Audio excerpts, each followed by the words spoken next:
क्या ब्रजभूषण शरण सिंह का दबदबा सिर्फ जूते की नोक पर था? ब्रजभूषण शरण सिंह खेल निकायों के राजनीतिक वर्चस्व का उदाहरण है। केंद्र ने बहुत देर से कार्रवाई की और साथ ही शीर्ष ओलंपियन साक्षी मलिक के कैमरे पर रोने पर पब्लिक हंगामे के बाद वर्ल्ड फेडरेशन ऑफ इंडिया को भंग करने का आदेश दिया। यह कार्रवाई बजरंग पुनिया जैसे ओलंपियनों द्वारा पद्मश्री लौटाने के कुछ दिनों बाद आई है।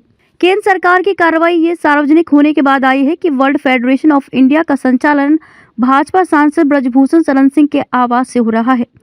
वहीं एक रिपोर्ट में कहा गया कि वर्ल्ड फेडरेशन ऑफ इंडिया के नवनिर्वाचित अध्यक्ष संजय सिंह ने बीजेपी सांसद से इस साल के अंत तक अंडर 15 और अंडर 20 के लिए राष्ट्रीय चैंपियनशिप आयोजित करने का निर्देश लिया था। विडंबना यह है कि भाजपा सांसद ने दावा किया था कि उनका दबदबा अभी भी कायम है। पहलवानों के समर्थकों ने कहा था कि ब्रजभूषण शरण सिंह का दबदबा सिर्फ जूते की नोक पर था। दोनों पक्षों के समर्थकों के एक वर्ग ने इस मुद्दे को हरियाणा और उत्तर प्रदेश में जाट और राजपूतों के बीच रस्साकसी बनाने की कोशिश की। वर्ल्ड फेडरेशन ऑफ इंडिया में ब्रजभूषण शरण सिंह के आधिपत्य के खिलाफ सोशल मीडिया पर लोकप्रिय आक्रोश बढ़ने के साथ नरेंद्र मोदी सरकार ने खेल निकाय को भंग करने का कदम उठाया, तो वहीं अखबारों में कई टिप्पणियों ने इस प्रकरण की आलोचना की जो खेल निकायों में राजनेताओं की पकड़ को दर्शाता है।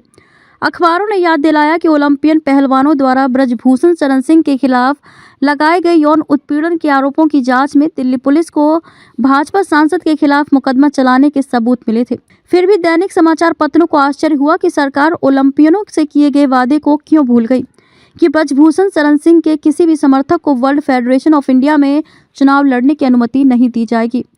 हालांकि ऐसा प्रतीत होता है कि मोदी सरकार ने क्षति नियंत्रण के लिए काफ़ी देर से कार्रवाई की है, क्योंकि साक्षी मलिक के कैमरे पर रोने के वीडियो वायरल हो गए थे। लेकिन ये जांचने लायक है कि भारत में बिना किसी अपवाद के खेल निकायों पर राजनीति वर्ग का शासन है।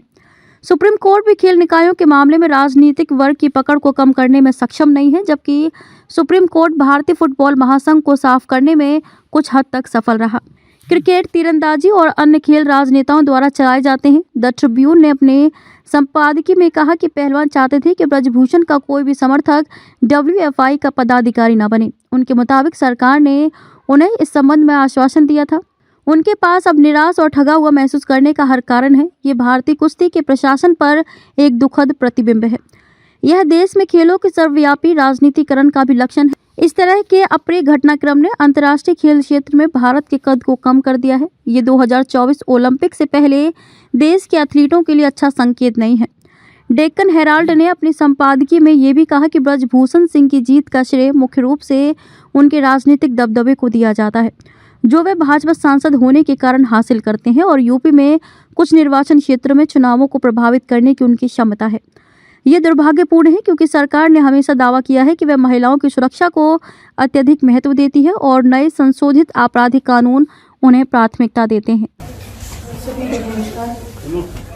बहुत साल लगे ये हिम्मत बनाने के लिए, इस फेडरेशन के जो प्रेसिडेंट है उनके खिलाफ लड़ाई लड़ने के लिए हमें बहुत साल लगे कि हिम्मत बनाई और हमने ये प्रोटेस्ट किया।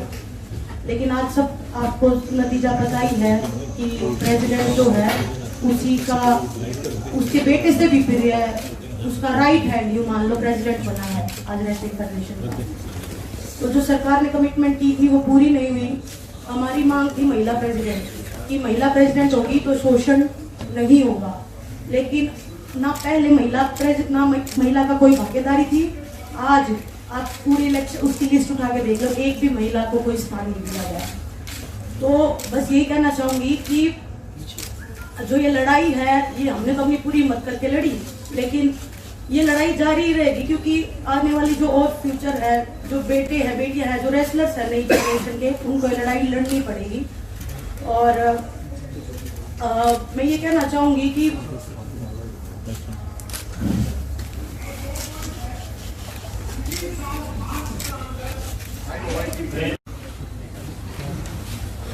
अंत में हम तो 4 दिन सोए रोड पे, लेकिन मैं सभी तमाम देशवासी जो भी हमारे प्रोटेस्ट में आए, दूर दूर से आए, बूढ़ी महिलाएं आई, बहुत सारे लोग ऐसे आए जिनके पास खाने कमाने के लिए नहीं है, फिर भी हमें सपोर्ट करने आए। हम नहीं जीत पाए, पर आप लोगों का बहुत बहुत धन्यवाद। और एक बात और कहना चाहूंगी कि लड़ाई लड़ी, पूरे दिल से लड़ी, लेकिन अगर प्रेसिडेंट ब्रिजभूषण जैसे आदमी जैसा ही रहता है, उसका बिल्कुल सहयोगी है, उसका बिजनेस पार्टनर है, वो अगर इस फेडरेशन में रहेगा तो मैं अपनी कुश्ती को त्यागती हूँ और मैं आज के बाद कभी भी आपको बस सभी देशवासियों को धन्यवाद जिन्होंने आज तक इतना मेरा सपोर्ट किया और मुझे इस प्रोग्राम तक पहुंचाया।